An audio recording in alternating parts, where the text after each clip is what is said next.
নমস্কার বন্ধুরা, আমার ক্লে বানাও ইউটিউব চ্যানেলে সবাইকে স্বাগত। বন্ধুরা, আজকে চলে এসেছি সরস্বতী ঠাকুরের আরেকটি ভিডিও নিয়ে। কিভাবে আমি মাটি তৈরি করলাম এখানে দেখো।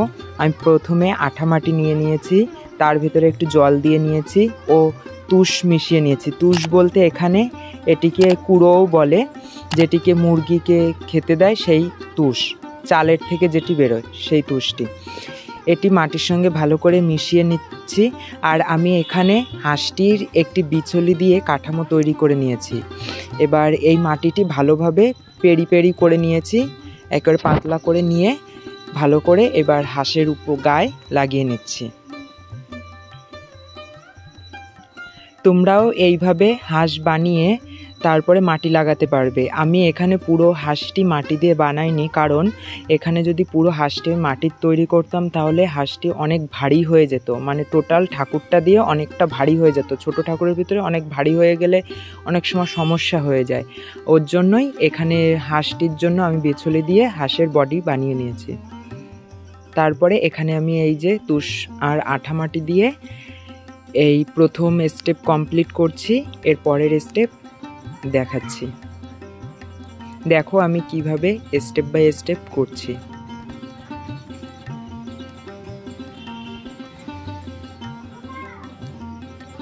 বন্ধুরা, তোমরা ভিডিওতে একটি লাইক করে দিও, কমেন্ট করো তোমাদের কোথাও বুঝতে অসুবিধা থাকলে, আর তোমাদের মতামত জানিও কমেন্ট করে। ভিডিওটি ভালো লাগলে বন্ধুদের কাছে শেয়ার করো। বন্ধুরা দেখো, এই হাঁসটি আমি একদিন শুকিয়ে নিয়েছি, তারপরে সেটির উপরে একটু জল দিয়ে এইবার ওই যেভাবে মাটি তৈরি করেছিলাম তুষ ও আঠা মাটি দিয়ে, সেই একইভাবে তৈরি করেছি, কিন্তু এইবার মাটিটি একটু শক্ত করে মাখিয়েছি, জলের পরিমাণটা কম দিয়েছি। এই যে তৈরি করে নিচ্ছি। এবার মা সরস্বতীর পা তৈরি করে নিলাম, নিয়ে ভালোভাবে ওই হাঁসের সাথে অ্যাটাচ করে নিচ্ছি। এইভাবে ডান পাটি করে নিয়েছি। এবার একই মাপ নিয়ে বা পাটিও তৈরি করে নিতে হবে। এবার বা পাটি হচ্ছে ভাঁজ করা থাকবে, এই বা পায়ের ওপরে মানে বা সাইডটাতে মায়ের বীণা থাকবে, ওর জন্য মায়ের বা পাটি ভাঁজ করে দিয়েছি। বন্ধুরা, এই ভিডিওটি সম্পূর্ণ র ভিডিও, কেন কিছু শিখতে গেলে সম্পূর্ণভাবে শিখতে হয়। কাটছাট করে অনেক কিছুই কমানো যায়, কিন্তু সেই শেখার যে আসল বিষয়বস্তু সেটি অনেক কিছুই বাদ পড়ে যায়। ওর জন্য যত কম মানে কেটে পারা যায় আমি তত কম ভিডিও কেটে তোমাদের জন্য ভালোভাবে তুলে ধরেছি। তারপরে একইভাবে বডিটা তৈরি করে নিচ্ছি, দেখতে থাকো। তোমরা সরস্বতী ঠাকুরের অন্য ভিডিও দেখতে চাইলে আমার চ্যানেলে অলরেডি আপলোড করা আছে, আমি আই বাটনে দিয়ে রাখবো, নাহলে চ্যানেলের ডেসক্রিপশানেও পেয়ে যাবে, ভিডিওর ডেসক্রিপশানে পেয়ে যাবে, আর হচ্ছে আমার চ্যানেলেও পেয়ে যাবে।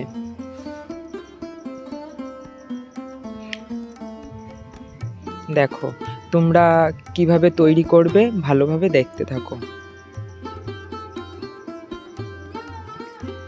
আমি আগের ভিডিওটি করেছিলাম সরস্বতী ঠাকুরের, সেখানে সরস্বতী মা দাঁড়িয়েছিল পদ্মের উপরে, আর এইবার ভেবেছি মা বাহনের উপরে মানে হাঁসের উপরে বসে রয়েছে, রাজহাঁসের উপরে।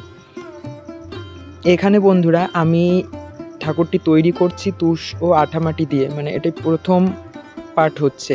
এর দ্বিতীয় পার্টে এই ঠাকুরটি যখন একটু শুকিয়ে যাবে তার উপর থেকে হালকা করে আবার মাটির প্রলেপ দেওয়া হবে, হাঁসটির ওপর থেকেও দেওয়া হবে, মানে তখন নিখুঁতভাবে সব কিছু তুলে ধরা হবে। এটা হচ্ছে বেসিক জিনিসটি।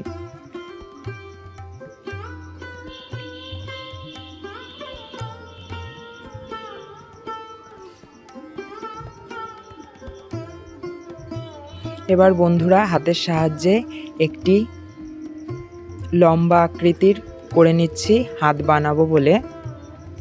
দেখো কিভাবে আমি ডান হাতটি লাগাচ্ছি এখানে।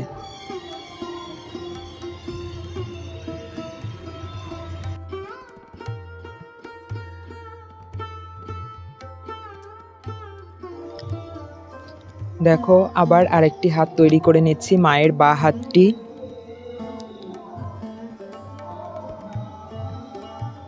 এইভাবে তৈরি করে নেবে বন্ধুরা ভালোভাবে। তারপরে আমি একটি চেরির সাহায্যে বা টুলসের সাহায্যে আমি মার অল বডিটি এবার একটু ছেঁচে নেব। এতে কি হয়, মানে যেখানে কম বেশি মাটি লাগানো আছে সেটি সব জায়গায় সমান পরিমাণে উঠে আসে। ওর জন্য একটি টুলসের সাহায্যে করে নিতে পারো।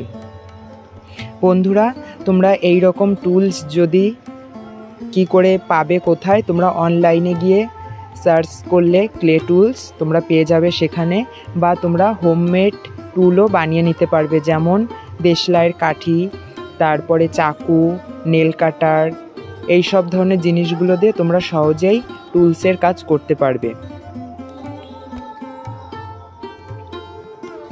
আর তোমরা যারা যারা এখনও ভিডিওতে লাইক করোনি, ভিডিওতে একটি লাইক করে দাও, চ্যানেলটি সাবস্ক্রাইব করে আমার পাশে থাকো। আর এই ধরনের ভিডিও পেতে ভিডিওতে কমেন্ট করো যে কেমন লাগছে ভিডিওটি। আর তোমাদের কোনো রকম জিজ্ঞাসা থাকলে আমাকে কমেন্ট করে জানাবে বন্ধুরা, আমি সব কিছু উত্তর দেব। আমি কিন্তু সবসময় আমার বন্ধুদের কমেন্টের অপেক্ষাই করি, এর জন্য তোমরা আমাকে কমেন্ট করো, আমি সবসময় উত্তর দিই। এখন আমাকে কেউ বলতে পারবে না যে আমি কমেন্টের উত্তর দিইনি। আর সামনে সরস্বতী পুজো চলে আসছে বন্ধুরা, তাড়াতাড়ি একটি নিজের হাতে ঠাকুর তৈরি করে পুজো করো, দেখো খুব আনন্দ পাবে, খুব ভালো লাগবে মন থেকে।